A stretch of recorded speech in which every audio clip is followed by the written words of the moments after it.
Hey there, stranger. Come sit a spell while we talk about all things creepy, morbid, and spooky. Grab a drink and get comfy with us. Welcome to the Morning Girls Podcast.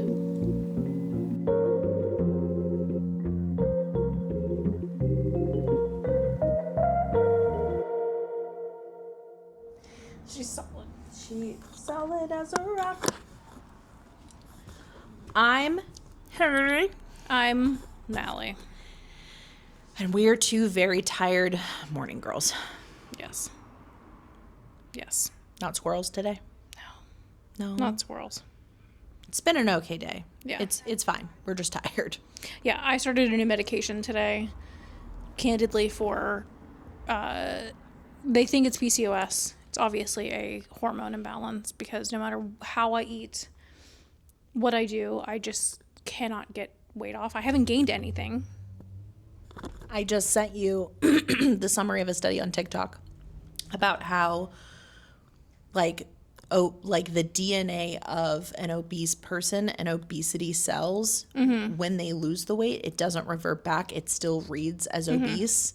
So it's a, like, DNA code. That's why people gain it back. It's not inherently they want to be gluttonous or whatever. It's truly like their body chemistry is written. So it's not just hormones. It's not just trauma. It's literally DNA genetic code. Well, we have all of, like, I won't get into too much of, like,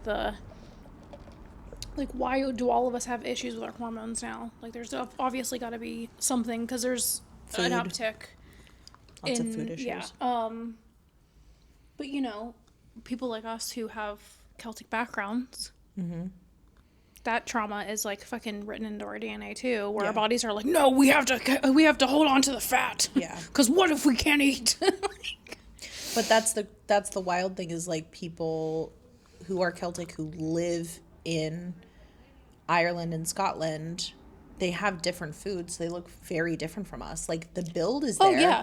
That's when I talk about Irish people and Irish people get really mad at me. I'm like, I'm not talking about you. I am specifically Irish Americans. talking about Irish Americans because that's a whole different trauma and, like, experience. Because, like, I've talked to Irish people that are like, what the fuck are you guys doing? Like, with our traditions and stuff and things that we do. They're like, that isn't, like, I'm like, babe, I know. I'm aware. I've lived it. Yeah. My body, like, I don't want to be like, my body tells a story. But literally, the way I am shaped. Yeah. And the issues that I have can all be traced back to the way that my family has dealt with trauma and issues, whether it be alcoholism, abuse, religion, mental disorders. It all stems from that. Mental health, isn't it? Yeah. Yep. Yeah. Such a little fucked up. Yeah. But so I'm possibly, hopefully by the time this comes out, it'll be set in stone. But I might be selling in a shop in England, which would be my first international retailer, which is, like, super exciting. It's like an Ides. Have you ever been to Ides? No. It's like a pop culture store where it has, like, different sections. So they do have, like, a comic room. They have, like... Where is Ides? Ides is down near I think it's near the Strip. Oh, cool. Okay. They've been there for forever. There's, like, 4 floors, and they're all different themes. That's sick. I've never even heard of that. They've been there for forever. But, like, they're, like, an official Loungefly store. Oh. So, like, it's, like, pop culture. So they have, like, different sections. And they have, like, a library book room that they're trying to, like, beef up. And one of my friends that I've made from her ordering from Wonder Witch was friends with one of the owners. Okay. And he was like, where do you get all your shirts? Because, like, we're looking for retailers. And she's like, let me tell you about her. And... but I want, if we go, because I want to go see it, I'm going to make a whole thing out of it and go to Ireland while we're there. Yeah. And Scotland. Because I don't mean to be this person, but I am inviting myself. Oh, yeah. Great. Absolutely. Obviously paying for like, I'll get a separate room, I'll do whatever, but, like, for sure. I'd love to tag along. For sure. Yeah. Potter, get some content because it's all about that content. Potter's already, like, so stoked about it. Oh, for sure. Because he's been to England. He's been to England twice. He worked there. Oh, that's right. For wrestling. For wrestling, yeah. Forgot about that. And there's like, you know, like the ties to like punk rock and all that stuff. And Oh it's my just God. like, yeah. We have to go to Youngblood shop. Oh, yeah. That would be so I fun. have to go and see the site of where sex used to be, like the,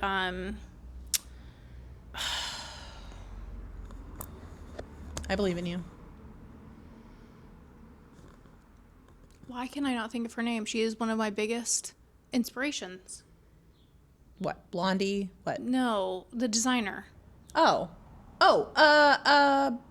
My brain is shot today. With the Vivian Westwood. Vivian Westwood, yes. Yeah. Oh my God, my brain is I knew gone when blank. you said sex and designer, I'm like, oh, that's Vivian It has been Westwood. one of those days where I have Just one of those days. I have started conversations, projects, Mm-hmm. things around. I have not finished a single thing. Oh, speaking of Today. not finishing a single thing, what you were saying was you were trying to say that you're on a new medication, but you never got to that point. Yeah.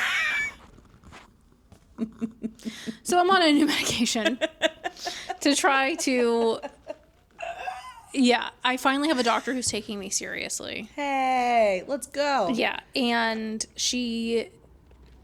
which this seems like it should be like an automatic thing that happens, but especially for women and like plus size women, this doesn't happen. Yeah. But like, she actually has like friends and colleagues that she like recommends you to go to for specific things that are out of her scope, so that they can talk to each other and like get That's a awesome. plan together. Because there's been so many times that like I will think that a doctor is taking me seriously, and then they're like, I'm gonna send you to this specialist, and then you go and it's like everything is wiped clean. It's like all the progress that you've made because they don't talk to each other, or this one doesn't believe the other one of what they're saying, or like, and it's like you're just constantly starting over and explaining yourself and like trying to like it's exhausting because like as a bigger person, I feel like you constantly have to like defend yourself Yeah. over and over again, like why you're fat. Yeah. You know? Not in line, but not in line with like just nightmare referrals and like people. Did I ever tell you why I do not see male providers unless I'm like gun to my head? Did I ever tell you this? No, I don't think so. So, trigger warning. You know how when I was 14 I was like groomed by an adult? Okay.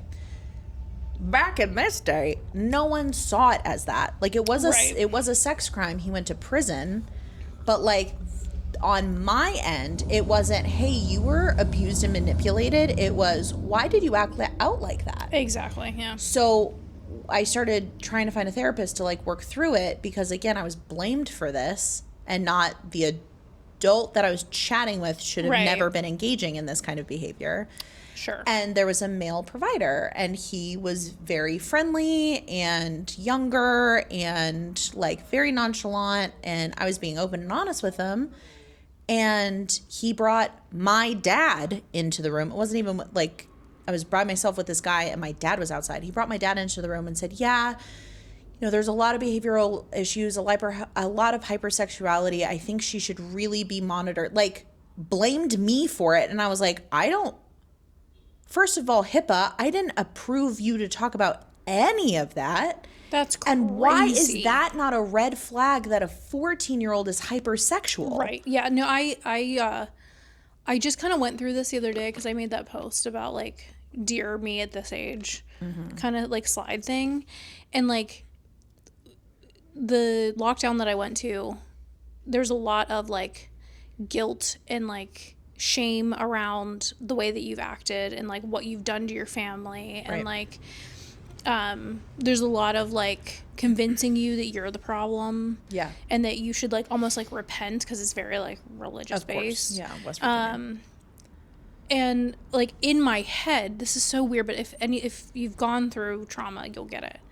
In my head, when I think of myself at that age, I look at myself as an adult making adult decisions. Oh, 100%. But then I look at pictures of what I was at that age and I'm like, that's a baby. There was so many times, up until very recently, I had convinced myself that I had made full cognitive adult decisions to engage in the acts that I did at 14. Yeah. 14. Because I knew mechanically what it was. I understood it. You didn't understand the weight of it, though. Somehow that meant that I knew it. And I had the same responsibility as the 19-year-old. Yeah. Yeah, that's why, like, I put in that post, and I've talked about it candidly before. I feel like I'm just trauma dumping every episode. Oh, what did I just do? You're fine. So we've talked about this, because not that they're similar, but I feel like every girl that was active at all sexually has a story of an older man taking advantage of them and being like, she's just really mature for her age. Oh, 100%. And then when everything goes wrong, because it always does, you're left with the blame of, like, why that even happened in the first place. So when I was 15 going on 16, there was a guy, he was in a band, and he was, like, much older than all of us, but he was, like, still hanging out at high school parties. Super senior, yeah. Yeah, and, like, as a 15-year-old, I'm like, this guy's so cool. Like, I'm hanging out with, like, older people. And, like, he never wanted to hang out with me when I was sober. During the day. Yeah. Ever. We would always hook up when I was, like, shit-faced drunk. Like, not even, like, a little tipsy. Like, I was always drunk. And he was an alcoholic, so he was consistently drunk. Right. And I, was 15, 16, and I had very intense feelings for him because I attached myself to this person. And there was a party, this is a West Virginia thing, but there was a party in a barn in the middle of nowhere, because that was, like, a normal, there was that, and there was, like, hill parties where you would climb up one of the hills and, like, have, like, a campfire and drink, because the cops were too out of shape to come up the hill. I was gonna be like, why is the hill specifically? Got it. Yeah. Yep, got it. Yep, and they were like, whatever, fuck it, we don't care. You know what? And you couldn't get a car up there. Fine. Yeah.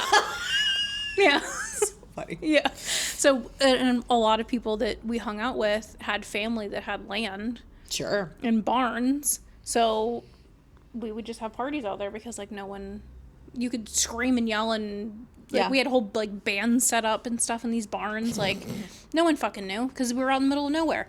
But we were out in the middle of fucking nowhere. Yeah.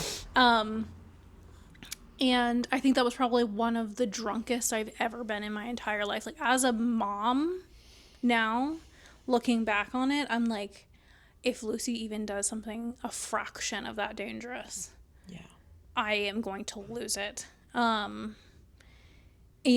I remember making out with him that night. Like, we normally were just, like, all over each other.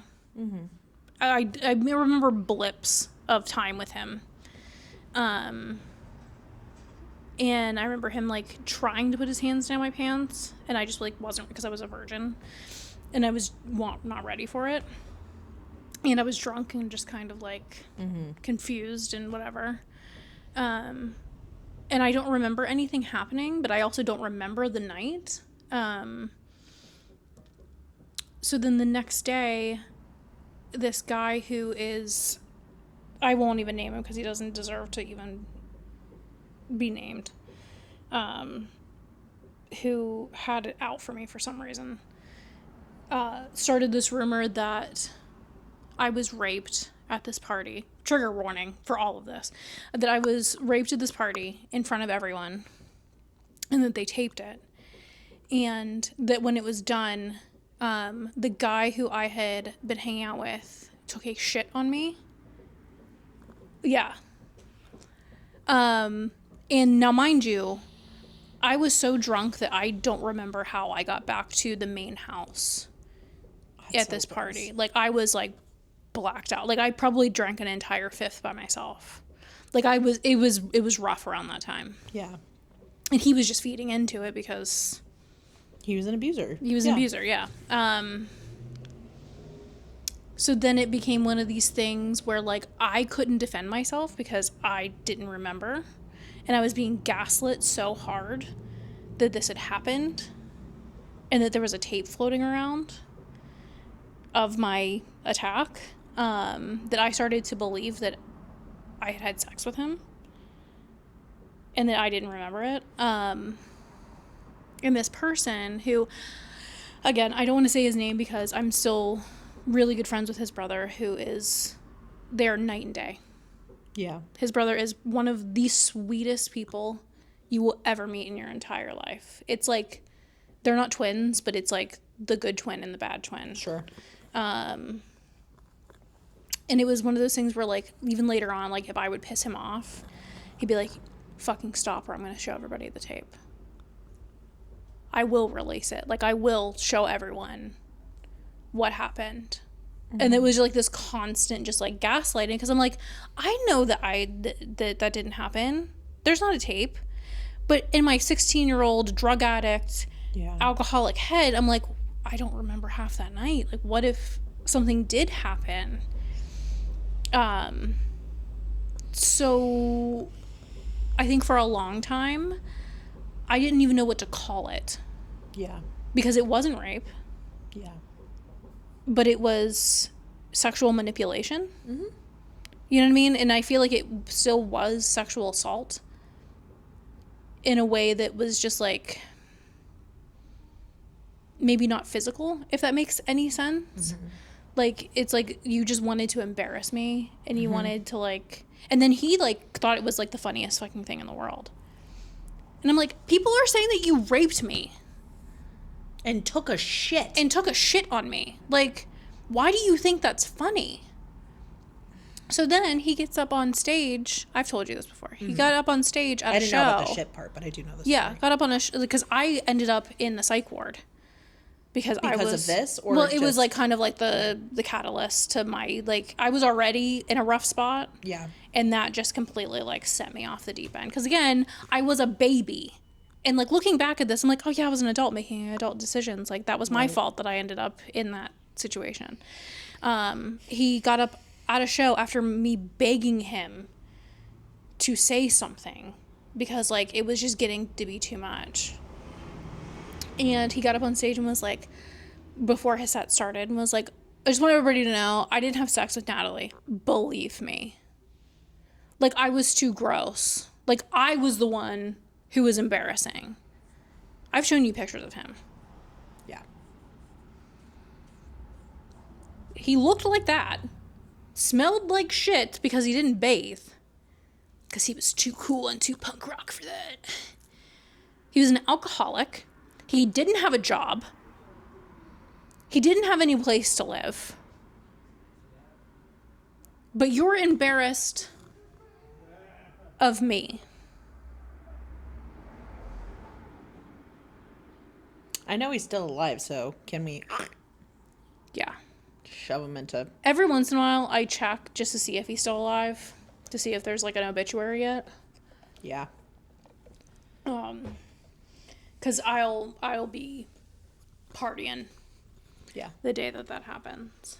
And at this point in my life, like, I've gone through therapy about it. I've dealt with it on my own. Mm-hmm. I don't want an apology. I don't want an explanation. Yeah. If anything, I just want you to, like, maybe work on yourself. Oh, they're not. But not.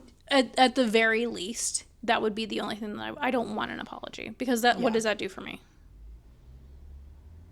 What does that do for me? And then you can't say, oh, I was young, because you were younger.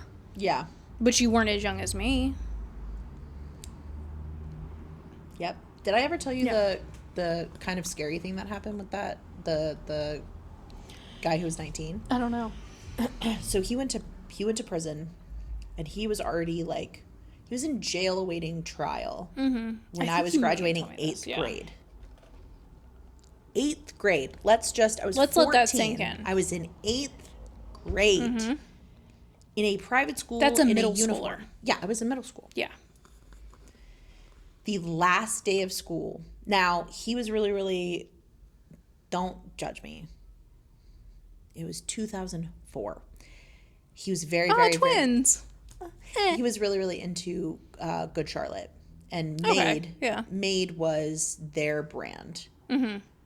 he had like a very standard normal car, but his whole back windshield was the sticker made, like as in that brand. I mean, I can't really say anything because I was the same way with like BAM's.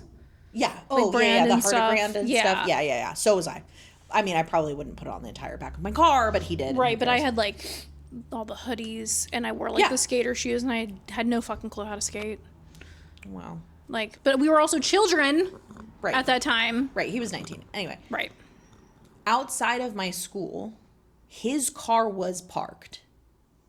And that's a very distinguishable, like... It was his make, his model, his color. Yeah. With that sticker. That is such a specific car to have the exact same one of. And I didn't live like I lived off of a major street, but like it wasn't like it was at a Target, like down the street from my house. That would have been like whatever. This was parked in front of my school, like in front of. I remember asking, because we all went to Disneyland afterwards. So everyone who graduated, we all grew up together because it was a very small private school, and we all went to Disneyland because that was our Kennywood. If you're from Pittsburgh, you know. And it's a 20-minute drive. Like, it's down the street, in theory. And we were gonna go, and I saw this car, and I asked to borrow the mom that was driving us her phone so I could call a detective and tell a detective, hey, this guy's car is parked outside of my school. I just want you to know I don't know what's going on. Right. I shouldn't have had to do that at 14. That's insane. I shouldn't have had a detective's card in my backpack for a trial that was pending for an adult doing that to me. Anyone but to me, because it's my story. Right. Yeah. But that was the one, that was my fault. I was equally responsible. And I think that that's a societal thing too, like where girls are always to blame and always the ones that are supposed to be the responsible party, no matter if they're the victim or not. Yeah. But boys were just young. Yeah. Always. It doesn't matter how much older they were than the girl in the situation. They were young. But like a 14-year-old girl should know better. And it's like, that's a baby. Yeah. That's a baby. I was wearing uniforms. Yeah. In private school. In 8th grade. Yeah. Why was I there? Anyway. Yeah.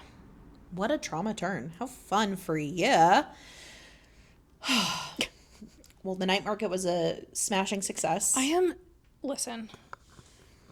There was probably 3,000, 4,000 people in the streets and like. It was crazy. In and out of here. It was.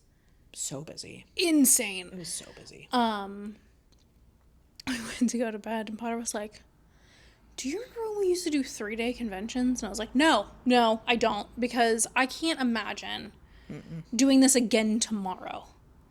Like, I'm almost 40 years old, and there are days where I'm like, I'm still young. I had the night market and all the prep work for the night market. Yeah. Night market, went home, slept for a little bit, got up, went into full day dance recital mode. And it's Tuesday now. And I am still trying to like gather myself. Yeah. From the weekend because I feel like I have been hit with a truck. Well, I mean, that same Saturday was our Curiosities Oddity Convention. So I got up ass early to drive to get furniture off of Facebook Marketplace, came home, grabbed Rhett, we went to the Oddities Convention, walked that, came home, got cleaned up, came to the night market. I shopped, I didn't work. So like, it's very still different. A lot, though. It's a lot, but it's different. Yeah. Then I was here. We left at like 9 because I'm like, I don't need to stay in this crowd for a fire breather. I'm sure it was sick. I've seen the videos. Yeah. It's great. I'm not that kind of person that will stay for the sake of staying. I saw everything. It was seen what I needed to see. Yeah, I purchased what I needed to purchase. I'm out. And then I got up ass early to get more furniture off of Facebook Marketplace, driving to BFE. 2 days in a row, 3 days in a row. And I still feel like I was bulldozed. Yeah. And like usually, so I can't imagine. this was our first like official night market open. We were open for the holiday solstice market, which is like still pretty big.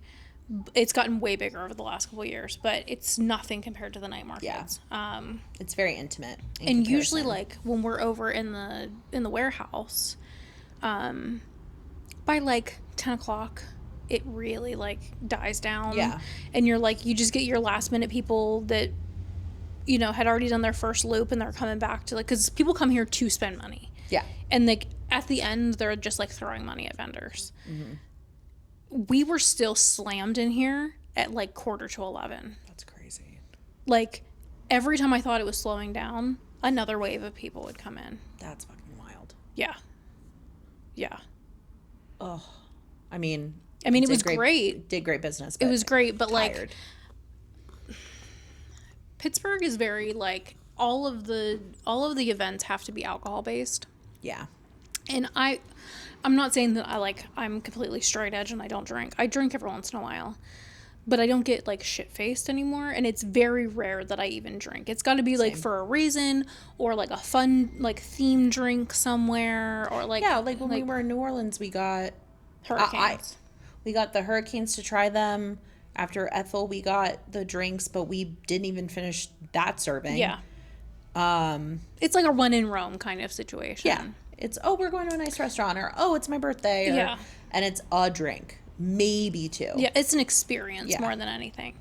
But, like, if you have an event in Pittsburgh, you have to serve alcohol. It's just one of those things. So, like, there's the bar next door, and then they were also serving drinks in the warehouse. Oh, not even in the warehouse. They had alcoholic boba. Oh, I didn't know that. Yeah, they had, like, one of the vendors in the, what is it called? One of the parking lots had a big tin of alcoholic boba. And I was like... Interesting. Well, they also have the bar in the warehouse, too, that they serve at. So, like, by the time people made it down here... Unless they were starting here, they were trashed. Yeah. Shit-faced. Yeah. Shit-faced. And, like... I've dealt with drunks in my life. Yeah. I've been a drunk in my life. But there's something about when it's busy and you're tired and your feet hurt. Yeah. Having somebody be like coming in and just like falling over and like trying to talk to you when you've got a line of people out the door that you're like, where is your caretaker? Where's your mom? Yeah. And I'm, like, constantly worried because we have such, like... There is a lot of breakables in here. Yeah. I saw that broke. Yeah. I don't even want to fucking talk about it. So sorry. Like, there's a lot of breakables in here, but there's also, like, T-shirts. So, like, if you spill something on it, it's gonna, like, I have to get rid of it at that point because there's no coming back from that. There's books that if you spill alcohol on them, like... Right. And then, like, I had a guy vaping in here, and I was just like, guys, come on. Please. Like, I wish sometimes I could show people the bill of what it took to get this place up and running and the amount of money that is just in T-shirts alone. Yeah. I mean, not that they would give a fuck anyway, because, like, they're doing whatever they want to begin with. But, like, I will say 99% of the people were great. Yeah. They were coming in, like, there were a lot of people who had shopped with us online or, like, when we were at the warehouse and were, like, so excited to shop, like, a full store, or, like, they had heard about it from a friend, and, like, it was great. There was just that handful of people that were just, they came here to get sloshed. Yeah. They came here to get sloshed because they wanted, like, almost like the New Orleans experience of being able to, like, walk around with alcohol and, like... whatever. But I always hold my breath when those kind of people, even when we were in the warehouse, I would hold my breath when I would see them coming because I'm like, please don't spill your shit all over my stuff. Yeah. Like, please. But it was great though. Sales were great.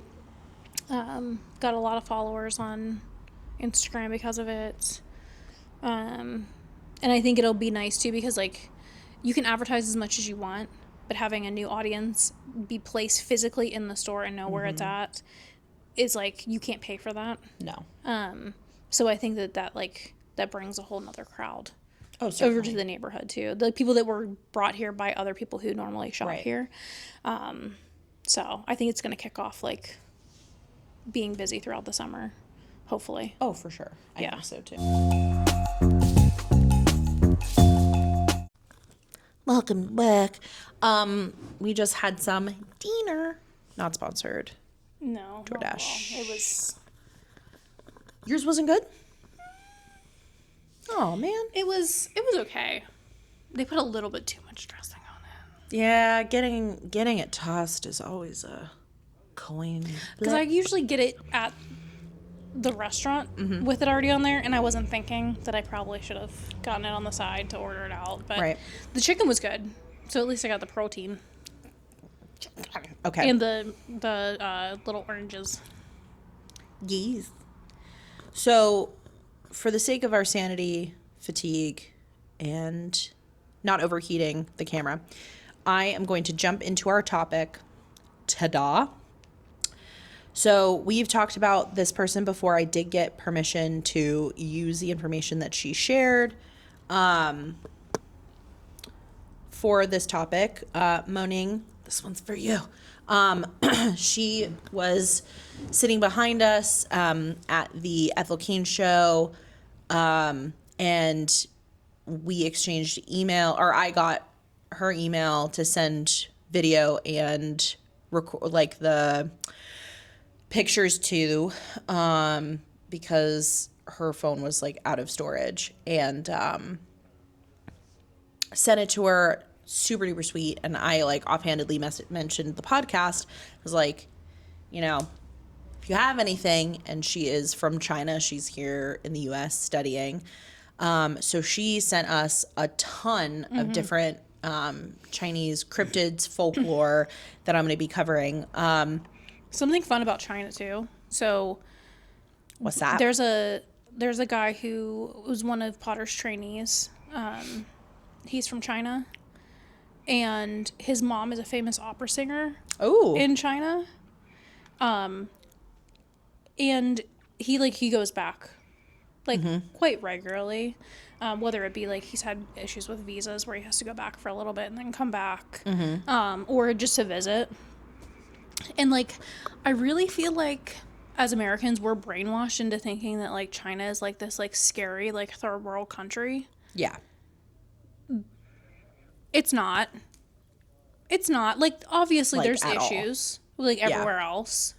But like they're living well there. Oh yeah. And like we have been brainwashed into thinking like you could be living in China.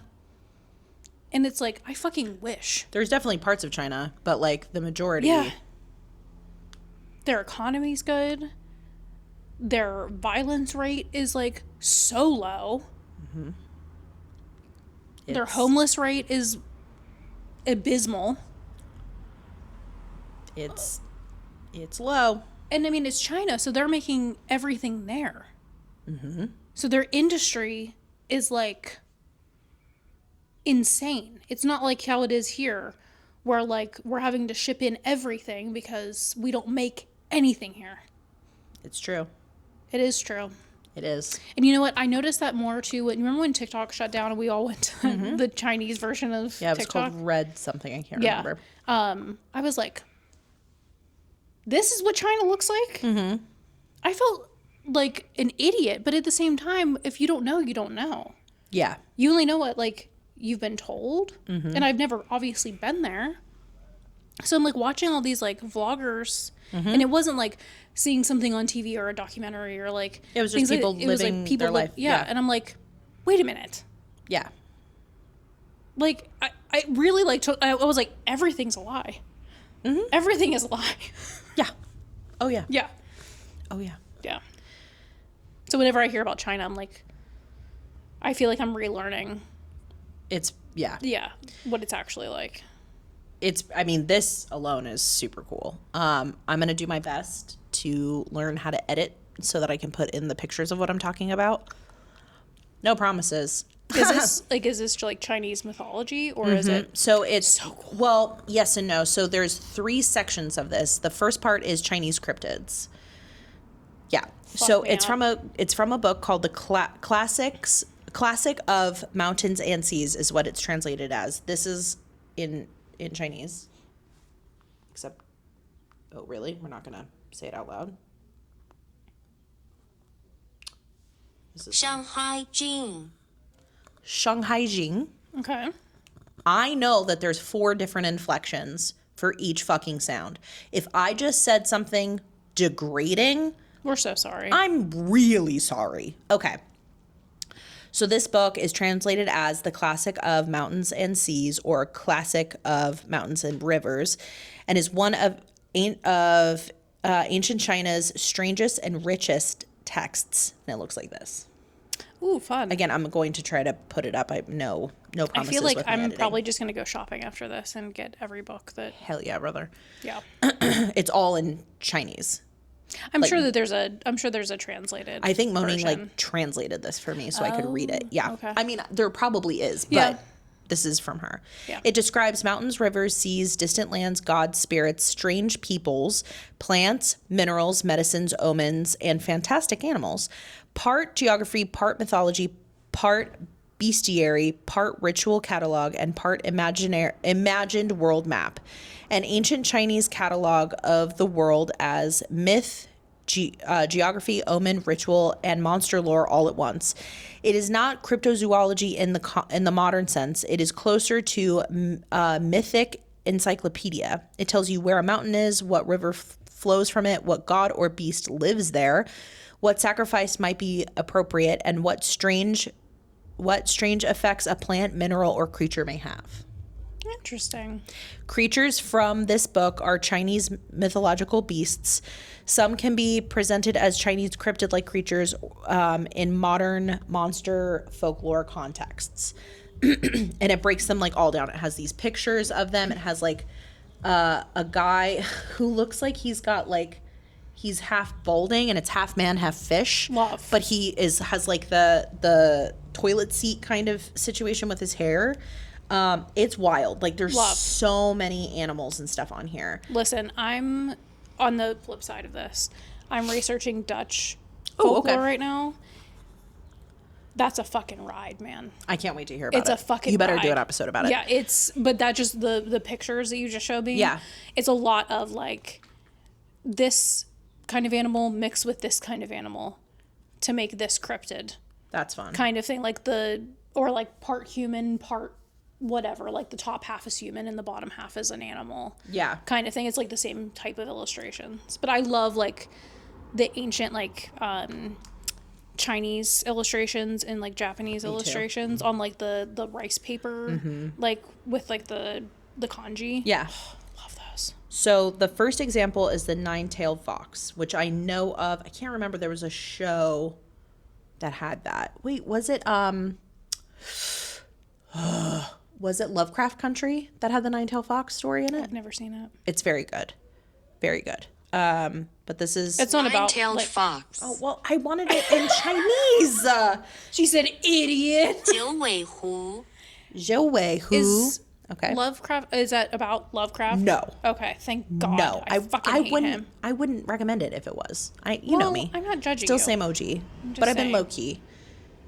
What? It's okay. I'm quoting Dr. Dre. It's fine. Oh. It's just me. No, it's actually about sorry. I have a footstool. It's about the segregated South and Okay. a green book, but it's also really full of mythology and monsters and science fiction. It's incredible. Well, so much of the American folklore is made up of the melting pot of other folklores that people brought here with them. So I wouldn't be surprised if it just called something else. It's so good. Yeah. Anyway, so the nine-tailed fox is one of the most famous beings associated with this book. It is a fox with 9 tails. often linked in later tradition with shape-shifting, seduction, omen, lore, and Foxy. supernatural power. Very pretty fox. In early contexts, the nine-tailed fox was not always purely evil. It could be auspicious or a strange sacred creature. Over time, later traditions developed fox spirits into more morally ambiguous or dangerous beings. The next one is called, it's spelled Kui in like the English translation. Hold on. I'm going to see if I can spell it and then it'll Kui. Are you going to? Nope. Yes, I mean that one. Say it. Say it. Sayad. Kui. Kui. Okay. Again, if I'm butchering this, I am so sorry if I called your mother a slur. Could you imagine? This one looks really weird. They all look weird in the best way. Kui is usually described as a strange one-legged being, sometimes ox-like or dragon-like, associated with thunder, drums, and storm power. Later traditions connect Kui with music and ritual sound. It is less like a hidden animal and more like a mythic force of nature. Its body is creaturely, but its meaning is cosmic: thunder, sound, awe, and divine presence. Interesting. Yeah. And it's this thing that's just like up in the clouds, which is really wild. And then Do you have a picture of it? I do. I'm trying to wrap my mind around I'll show you. that description. It's pretty funkadelic. Hold on. So this is the nine-tailed fox. Oh my god, it's so pretty. And this is the Kui. Aw. Yeah. The picture doesn't help wrap your mind around it. It is still a very strange creature. I mean, strange, but like I can understand now what Sure. they're describing. This is the next one. Love. Okay. And this is pronounced, well, let's try it. Shang-Chi. Shang-Chi. Okay. Okay. This one is one of the famous monstrous beings in Chinese mythology. It is often described as a fierce, dangerous creature, sometimes tiger-like or winged, and later tradition treats it as one of the great evil beasts. It's interesting because it's closer to a monster than a sacred animal, and it represents chaos, moral inversion, and violence. Which is like, oh, jeez. Okay, this one looks like fucking insane. Hold on. Gotta get the characters. What did you call them before? The characters? Natalie? What do you mean? You, kanji? Oh yeah, kanji. Is that in Chinese, is that a specific kind, or is that like... That's like, at least in Japanese. It's Japanese, okay. I know Japanese and Chinese, like, that crosses over a little bit. Mm-hmm. But they like pronounce them differently, at least from what I know. Sure. But kanji, at least in Japanese, is like the written word. Yeah, we're white women. We don't know stuff. I mean, I took Japanese for years. I was really good at kanji because of drawing. It made the most sense to me. Speaking, because like, especially Japanese had so much to do with like the inflection, right, and the cadence, that like I can't even speak English normally sometimes, let alone that. But like when it came to actually like writing it, I was really good at it. Here's this one. Tao tie. Tao tie. I heard cow, not cow. Tao tie. Tao tie. Oh, okay. With a T. This is what this one looks like. Love. Yeah. Is not always treated, Tao tie is not always treated as a normal, by the way, moaning, I really need to hear how I'm doing with this. So like, I would love an email. And honest, tear me apart. please. Yeah. It's Simon Cowell, please. Yeah. Like, tear me to shreds, babe. It's not always treated as a normal animal. It is a devouring monster associated with greed and insatiable appetite. The name is also famous because Tao tie masks appear as motifs on ancient Chinese bronzes. It's best understood symbolically, a face of consumption, hunger, and excess. It is more like an iconograph, like a iconography and mythic than zoology. Okay, so that's that section of this book. Interesting. There's another section of this book that kind of explores the difference between Yao Guai, which is a Chinese concept for monster, but is not equivalent to the Western traditional idea of monsters. Eastern Yao Guai can be righteous or evil. If they create disorder, they are Yao, or monster. If they do good, they can become immortal. Yao Guai and humans are interconnected, reflecting a fluid order in which they transform into one another. Western quote-unquote monsters are outsiders who destroy a fixed order and must be eliminated in order to restore that order. A subtle distinction in this is in a religious tradition represented by Christianity/Judaism, monsters are absolutely evil beings. By contrast, monsters in Greek mythology tend to lean towards chaotic, primitive, supernatural forces, and their evil nature is not quite as strong. The difference between oh, and it goes into a lot of different Yeah, so I'm trying to like examples. wrap my mind around like the categories.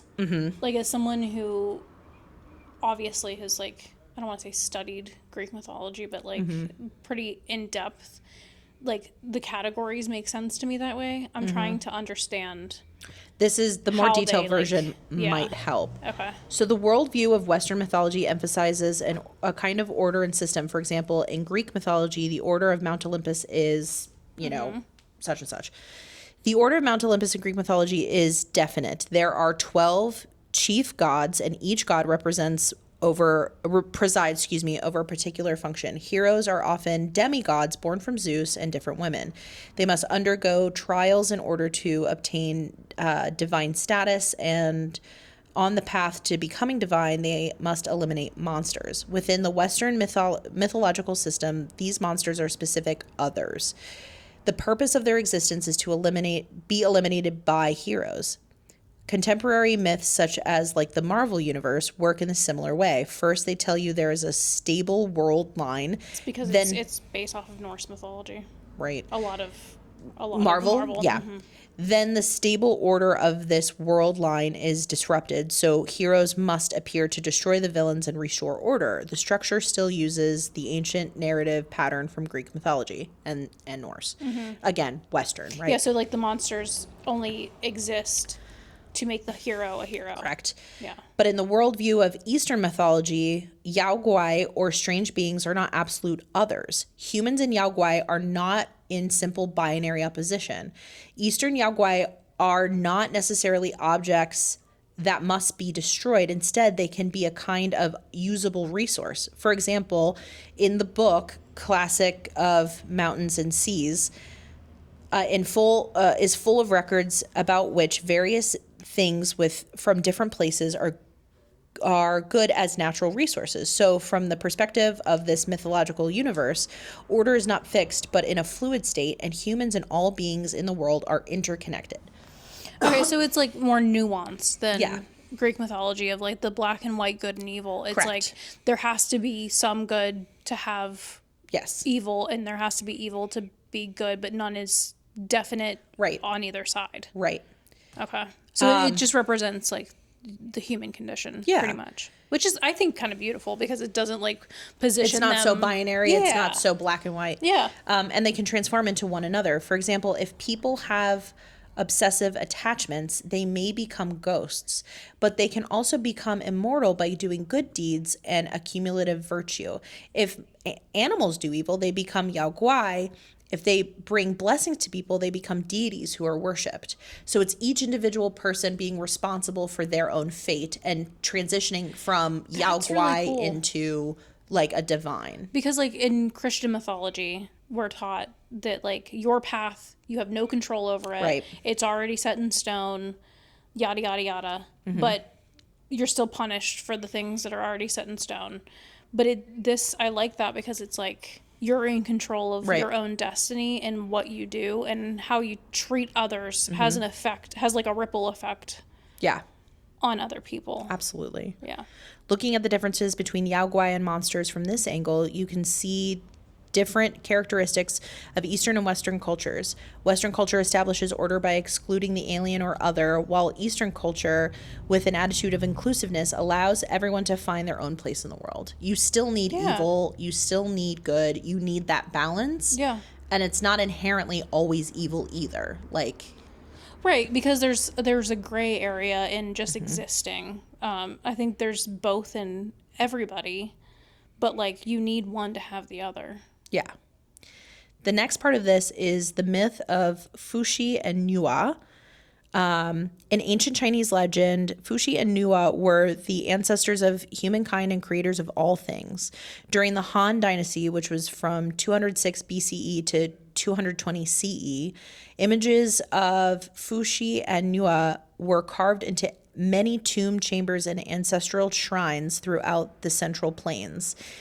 In many images, they have human heads and upper bodies, while below the waist they have serpent or dragon bodies. Their two tails are often intertwined, symbolizing the separation and union of yin and yang, and of all things in the world. Many images of them have also been found on Han Dynasty pictorial bricks unearthed in the Sichuan region.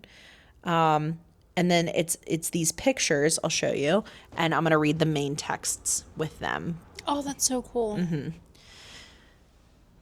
Astana, the ancient tomb complex of, Halenzhou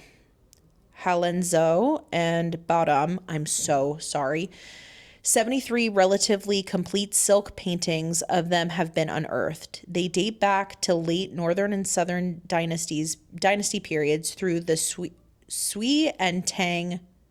Oh, I keep hearing things and I'm like, don't overheat. Yeah, I think somebody's on their phone. Dynasties. Okay. Some of these images depict them in the form of Han Chinese people, while others depict them as Hu people with deep set eyes and higher noses. I don't even know those differences. Okay. The simultaneous appearance of both Han and Hu styles shows that in the Sichuan region, the various ethnic groups had reached a deep unity with the Central Plains region in their recognition of common ancestors. That is very cool.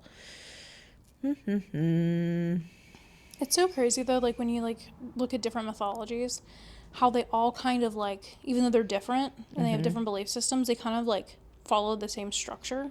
Yeah. Even though they're on like opposite ends of the world and they wouldn't have like discussed it with each other. It's like it always starts with two beings. Yeah, absolutely. That create the world. It's pretty weird. Yeah. Which makes sense because two beings create life, right? So right. It that makes a lot of sense. It's just how it populates is very strange. Yeah. And interesting and interconnected. I mean, Greek mythology. I've been listening to this podcast. It's like a 3-hour long episode. Whoa. While I'm getting ready, that is all of the myths put in chronological order, like read. Mm-hmm. Because like I've studied it in like Aphrodite stuff or Hermes, like all out of order. Yeah. But I'm listening to it as I'm getting ready, like from the beginning of time up through, and it's fascinating. Oh, but wow. like Greek mythology, I think a lot of people like read like Percy Jackson and like that kind of stuff, and they're like, oh yeah, I know, and I'm like, no, Greek mythology is fucking wild. It is wild. There is so much about this, and frankly, I don't trust my battery to not overheat. I'm gonna go back and deep dive into this and really research like the pronunciations as well, because like a few famous cryptids, you know, that broad context is one thing. It could always be a series too. Yeah, because it's like really in depth. The other one that's covered in here that's not as I just want to touch on. I'm as I'm going through, I might have to pause, simply because it's so much, is a kind of sorcery. Okay. Within Chinese culture, it's the Zhuangzi Gu sorcery. It's so-called Gu sorcery. It's the characters are insect and vessel is how they're broken down. Okay. Placing insects into a vessel suggests that Gu refers to poisonous creatures artificially cultivated by humans. So-called goo sorcery is an ancient Chinese form of witchcraft or talismanic magic believed to produce supernatural powers and effects. Right. This is like 6 pages. I don't know if I can get through all of it before my camera overheats. Well, that can always be like a. I might have to. Episode. Hold up. Yeah. Yeah. Same song. Because I think that could be really cool. It could be. I'm just going to cover this probably briefly. I wonder if there's like famous like sorceresses, like how there is in like Greek mythology. I'm going to have to deep dive on this. Yeah. Goo sorcery mainly comes from the Mao regions. Jingzi Mao Goo. I'm so sorry. Sorcery has a long history and is widely known and is called one of the 3 great evil arts. Okay. It's derived from dark goo and light goo. The difference lies in whether it is used to save or harm people. Okay, so it's like the same as like the cryptids, like where there's like choices to be made. Right. And there's different ends, and then there's the gray area in between. Because generally it's considered extremely sinister, ancient courts listed it as a forbidden practice. Mm-hmm. Oh. I know. I kind of want to but it's wild. You know what? I don't want to give this a disservice. It needs so much time. So we got some cryptids. I'm gonna figure out how to make things work and like put in some pictures. Ideally, like whoop, but whatever. We'll see. I'm sure I can figure it out. Sure. But Moaning has opened up a very cool world into something that like, not that we couldn't find information on it, but it's one of those things that is such a in-depth cultural thing that having the translation directly and then the context also behind it is so unbelievably helpful. We could also like that was so cool. I could also see if Samson would want to come on the podcast and maybe like work. He's the one from China. Oh, cool. And see if maybe he could work through some of it with us. That'd be great. And maybe like kind of translate. Yeah. Some things and like or deeper some cultural more context. Yeah.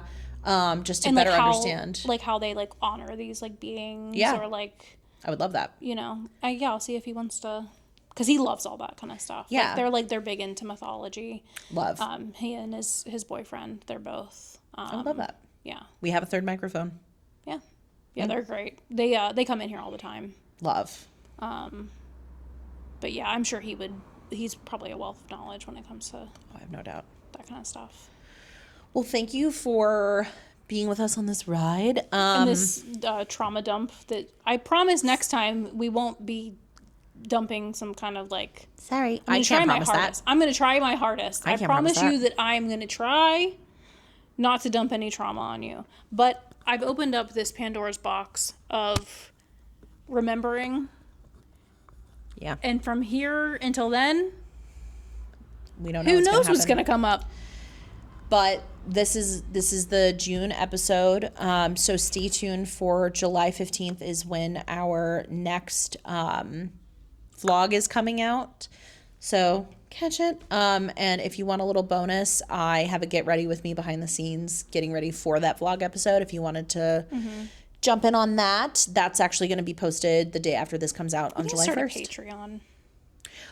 I had, I think I talked about this in the last podcast. Oh, no, I didn't. I talked about this on the way to pick you up for the vlog, but unfortunately the audio was shit, so I had to scratch it, which is not the end of the world. But the idea of a Patreon is great. I love it where it's truly bonus, where like a vlog and a podcast episode feels standard, but then anything extra, if you wanted to, they could. But the idea of a paywall to get standard content makes me sad. Like we aren't like the Try Guys where like they have a team. It's just us. Yeah, I mean we could always do like I thought about doing like Jenna Marbles used to do this. Jenna Marbles, I miss you. Back. I miss you. The kids miss you. Come home. No, but she used to do like videos where she would go through like her favorited like TikToks and just like sit there and like show Julian her favorite TikToks. Oh, we could definitely do stuff like that. We could do like that, or like movies that we've like I've never seen or you've never seen. Yeah, like watch and like with a us watch kind party. Of thing. Yeah, like we could do stuff like that. I would love to do that. Yeah, I would love to. I love tour. We I'm just not saying need the right now. time. Just could you imagine? Eventually. I got a house. We didn't talk about it. Yeah, so a house. That's like a. I'm very, very, very, very, very fortunate, and it's this very strange situation where, you know, I work for a nonprofit. Joe works at a hospital, and truly only because my dad died do I have this opportunity to have my dream house. Yeah, and I'm trying to get her to stop apologizing for it. I'm working on that too, and so is my therapist.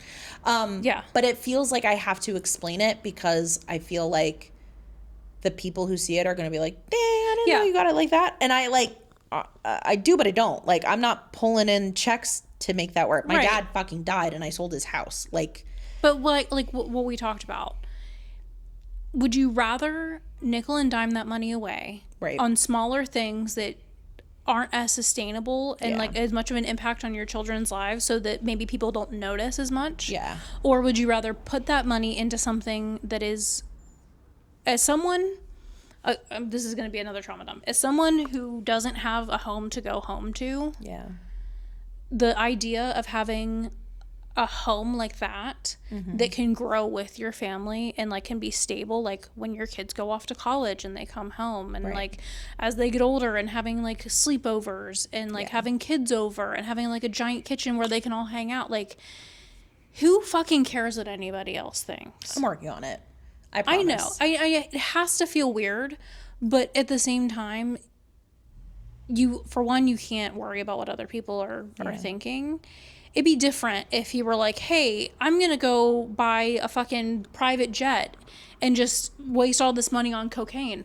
I'd be like, yeah, I think we need to like reel it in have a little conversation. bit. Yeah. But like, you're like, oh, I'm going to invest in this really nice piece of property. Yeah. That even if it doesn't end up being your forever home, is an investment because you're going to get much more out of it than what you paid for it in the long run. This is like the end of that, you know,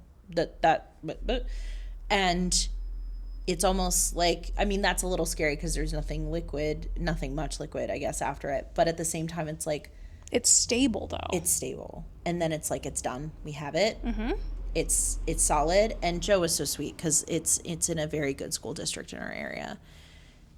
And he was like, it's so cool that we're investing in our kids and not Elon and the stock market. Exactly. Which for him is saying a lot as someone who really enjoys or has enjoyed like the stock market and stuff. And to have him pivot is like, that's also just very cool to me as someone who doesn't believe in our financial system, because I think it's that's such an investment that you can't put an amount of money on, that is such an emotionally stable thing for your kid. Again, as someone who doesn't have somewhere to go, like even in college, like when people would go home,